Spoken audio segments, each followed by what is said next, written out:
Hello दोस्तों, आप सभी का स्वागत है मेरे YouTube चैनल पे।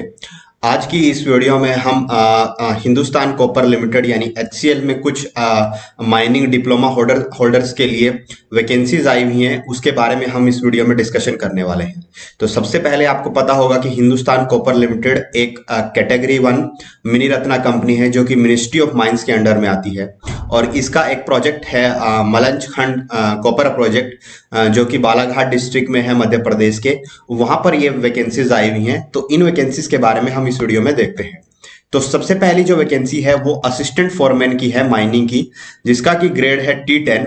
यहाँ पर जो नंबर ऑफ पोस्ट हैं वो 11 हैं, जिसमें से कि अनरिजर्व यानी जनरल कैंडिडेट्स के लिए जो पोस्ट हैं वो 7 हैं, ओबीसी कैंडिडेट के लिए 2 हैं, SC कैंडिडेट के लिए 1 और EWS कैंडिडेट के लिए 1 वैकेंसीज है। इसके लिए जो एजुकेशनल क्वालिफिकेशन चाहिए वो डिप्लोमा इन माइनिंग इंजीनियरिंग होना चाहिए और 10th क्लास के बाद ये डिप्लोमा होना चाहिए।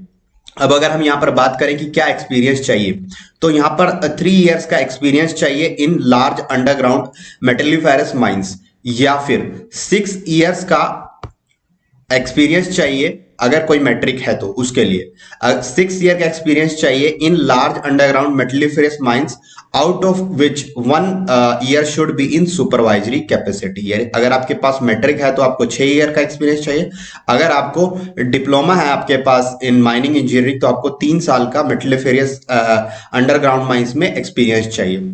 इसके अलावा आपको जो स्टैट्यूटरी सर्टिफिकेट है उसमें क्या चाहिए, valid mines foreman certificate of competency for metalliferous mines, और ये अनरिस्ट्रिक्टेड टाइप का होना चाहिए, और उसके बाद वैलिड फर्स्ट एड सर्टिफिकेट चाहिए।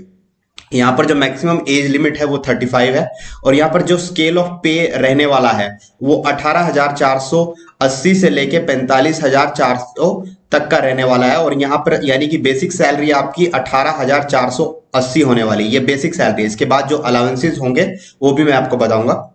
और इसके बाद आपको आपकी पर्सनल क्वालिटीज में क्या क्या होना चाहिए, planning and coordinating abilities, initiative, leadership and good control over essentials.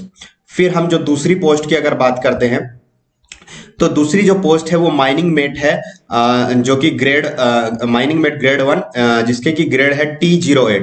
यहाँ पर 15 वैकेंसीज हैं।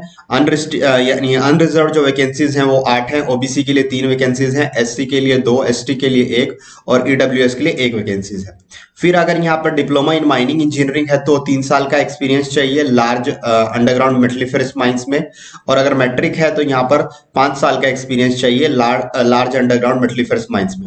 यहाँ पर valid mining mate certificate of competency for metalliferous mines होना चाहिए अनरिस्ट्रिक्टेड, और वैलिड फर्स्ट एड सर्टिफिकेट होना चाहिए। यहाँ भी एज जो है वो 35 इयर्स है, और यहाँ पर भी जो पे स्केल है वो 18,280 से लेके 38,670 वाला पे स्केल है। और यहाँ पर जो क्वालिटीज चाहिए, good leadership and control over labour, good physique and capacity for sustained work essential, ये आपको चाहिए।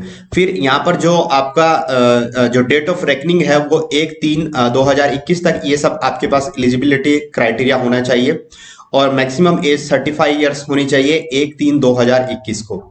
फिर अगर हम बात करें इसके बाद अगर हम मोड ऑफ सिलेक्शन की बात करते हैं तो यहाँ पर सबसे पहले एक रिटन टेस्ट होगा, जिसके की बाद एक ट्रेड टेस्ट होगा। रिटन जो टेस्ट होगा उसमें मल्टीपल चॉइस टाइप के क्वेश्चन आएंगे, और जो सक्सेसफुल कैंडिडेट्स होंगे वो फिर उनका ट्रेड टेस्ट होगा। जो कैंडिडेट्स हैं उनको 35% मार्क्स सिक्योर करना जरूरी है SC ST कैंडिडेट के लिए, और 40% फॉर अदर्स। और जो ट्रेड टेस्ट होगा उसके लिए जो कैंडिडेट बुलाए जाएंगे वो 1:3 में बुलाए जाएंगे। जो रिटन टेस्ट की वेटेज है वो 80% है, और जो ट्रेड टेस्ट की वेटेज है वो 20% है। फिर उसके बाद अगर हम यहाँ पर एप्लीकेशन फीस की बात करें तो यहाँ पर एक 500 रुपीज की नॉन रिफंडेबल फीस लगेगी इस फॉर्म के लिए। और ये यहाँ पर जो लास्ट डेट है वो फॉर्म के भरने की जो लास्ट डेट है वो 5/4 यानी 5 अप्रैल 2021 अप टू 5 PM तक है।